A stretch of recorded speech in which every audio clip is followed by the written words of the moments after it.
மாதம் வரக்கூடிய தாய் தகப்பன் இல்லாதவங்க அமாவாசை தர்ப்பணம் பண்ணு, ஆண்டுக்கு ஒரு முறை திதியை சரியாக பண்ணு. இந்த தர்மத்தையெல்லாம் நீ கடைபிடிச்சாலே பாதி தர்மம் தானாக வளரும்பார்.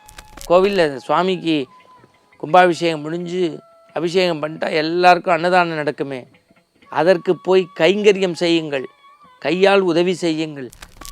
எல்லாம் முடிந்தது. அவர் விடைபெற்று உள்ளே செல்கின்ற போது 2 பத்திரிகை தோழர்கள் வந்து, சாமி ஒரு சின்ன கொஸ்டின், இவ்வளோ வருஷமாக பார்க்குறோம் உங்களை பற்றி கிசுவே வரலையே, கிசுவே வரலையே ஏன்? எத்தனையோ மகான்கள் ஞான குருமார்களை பெற்ற இந்த மண்ணில் காமத்தை வளைத்த காமகோடியாக, ஜெகன் புகழும் ஜெகத்குருவாக, இந்த மக்களுக்கு ஏதேனும் ஒரு அதிசயத்தை நிகழ்த்தி காட்டுவதற்காக 5 புலன்களையும் அடக்கி ஆண்டு வெறும் அரிசி பொரியை மட்டுமே உணவாக உண்டு வாழ்ந்த கருணை கடல் நம்முடைய காஞ்சி மகான்.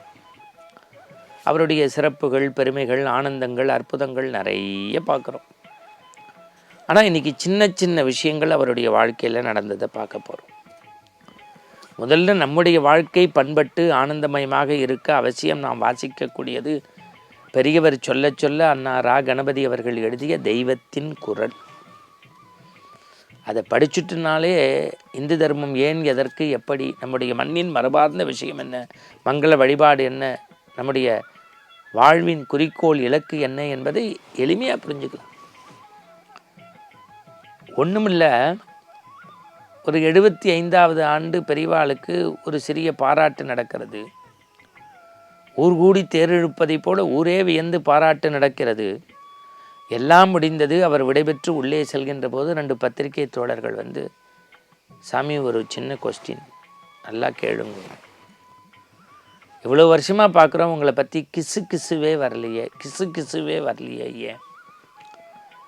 நம்மளாக இருந்தால் கோவச்சிட்ருப்போம், எள்ளி நடையாடி இருப்போம், இல்லை பதட்டமாக முகத்தில் காமிச்சிருப்போம். சுவாமி சொன்னார், அதுக்கு சந்தர்ப்பம் தராதபடி காமாட்சியை நீ தினசரி பார்த்துக்கிறார். நீங்கள் நினச்சி பாருங்கள், உள்ளம் அப்படியே உறையிற மாதிரி இல்லை இந்த செய்தி. அடுத்து ஒருத்தர் கேட்டார், பொதுவாக காவி கமண்டலம் கையில் தண்டம் வச்சுருப்பாங்க, தண்டம். அவரை பார்த்து ஒருத்தர் கேட்குறார், சுவாமி நிறைய அதிசயங்கள் செய்கிற நீங்கள் என்றைக்காவது ஏண்டா இந்த தண்டத்தை கையில் பிடிச்சிருக்கோம், இந்த பீடத்தில் இருக்கோன்னு வருத்தப்பட்டதுண்டா? உண்டே உண்டே. எப்போ சுவாமி? சின்னவங்க, நம்மளோட வயதில் குறைந்தவங்க, சமூகத்துக்காக நிறைய தர்மகாரியங்கள் நற்காரியங்கள் பண்ணுகின்ற போது தன்னையே கரைக்கிறாங்கல்ல, அப்போ அவளெல்லாம் நமஸ்கரிச்சுக்கிறதுக்கு இந்த தண்டம் தடையாக இருக்கேன்னு நினச்சிருக்கேன்னாங்களா? அப்படியே உறைஞ்சி போயிட்டாங்களா?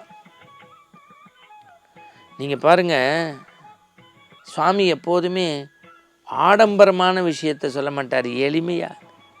வேதத்தை வளர்க்குறேன், தர்மத்தை பண்ணுறேன்னுலாம் சொல்லாத, முதல்ல நித்திய அனுஷ்டானம், சந்தியாவந்தனம் பண்ணு.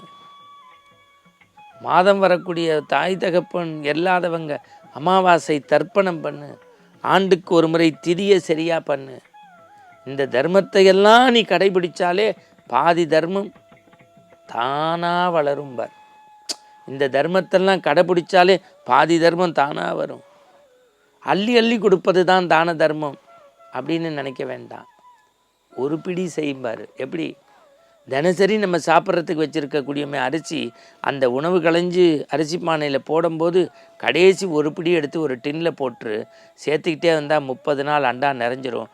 கொண்டு போய் ஒரு கோவிலில் கொடுத்து அன்னதானத்துக்கு கொடு, ஒரு ஆசிரமத்துக்கு கொடு, வயிறார சாப்பிட்டு பாராட்டுவாங்க. சின்ன சின்ன செய்கை, பெரிய தான தர்மம் செய்ய வேண்டாம். அரிசி மாலை கோலம் போடு, வீட்டில் சுவாமி ரூமில் கோலப்பொடி மாவை எடுத்து போடு. ஏன்? ஈ எறும்பு சாப்பிட்றதுக்கு உணவு இன்றைக்கி மாதிரி நீங்கள் ஸ்டிக்கரில் போடாதீங்க.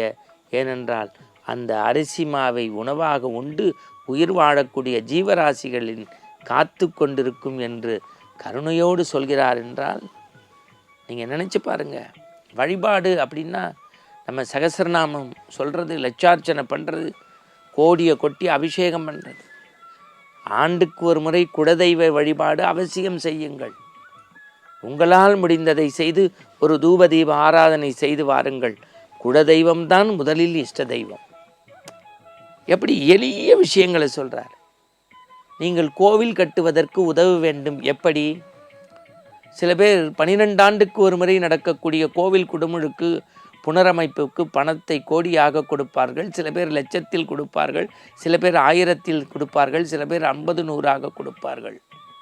வசதியற்றவர்கள் பரிதவிக்க வேண்டாம். கோயிலின் குடமுழுக்குக்கு உயர்ந்த உன்னதமான உடற்சேவை செய்யுங்கள்.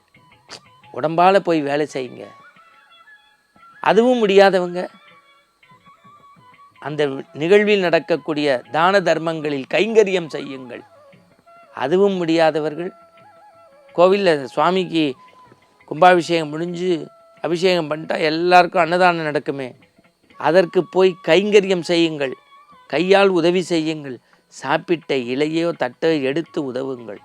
அதுவும் முடியாதவர்கள் நல்லது செய்பவர்களுக்கு இன்னல் தராமல் இருங்கள். அதுவே இறை வழிபாட்டின் உன்னதம். எப்படி சின்ன சின்ன சின்ன சின்ன சின்ன சின்ன சின்ன செய்திகளால் நம்முடைய வேதமும் ஆகமும் மட்டுமல்ல இறை வழிபாடு. வெறும் அங்க பிரதர்சனம் செய்து அடகு கொத்துவதல்ல இறை வழிபாடு. ஆத்மாவை சுத்தமாக்கி ஆண்டவனையே கோவிலாக நினைத்து அன்பை காருண்யமாக்கி கருணையாக்கி பாசநேசத்தால் நீங்கள் அற்புதமான நீங்கள் கதம்ப மலராக கடவுளுக்கு அர்ச்சனை செய்து பூஜித்து மனிதநேயத்தோடு இருப்பதுதான் வழிபாடு என்பதை காவிக்கு புனிதம் தந்த கருணைக்கடல் கருணாமூர்த்தி 68வது பீடாதிபதி ஆச்சாரிய குரு பரம்பரையில் வந்த ஆதிசங்கரர் சொன்னதை இந்த மண்ணில் செய்து காட்டிய மாமனிதர் நம்முடைய குருமகா சன்னிதானம் என்று மக்களால் எப்படி சைவ பெருமக்கள் கொண்டாடினார்களோ அப்படி ஒட்டுமொத்த மக்களால் கொண்டாடப்பட்ட ஒரு மாமனிதர் காஞ்சி மகா பெரிய சுவாமி. இப்படிப்பட்ட ஒரு மடாதிபதி இந்த மண்ணுலகில் வாழ்ந்திருக்கிறார் என்பதை நினைக்கின்ற போதே உள்ளம் பெருமை கொள்கிறது, கர்வப்படுகிறது. அப்போது நாம் என்ன செய்ய வேண்டும்? இன்னிலிருந்து வார்த்தைகளுக்கு வர்ணம் பூசுவதை விட பெரியவர் காட்டிய நெறியில் நடப்பதுதான் உண்மையான ஆனந்தம்.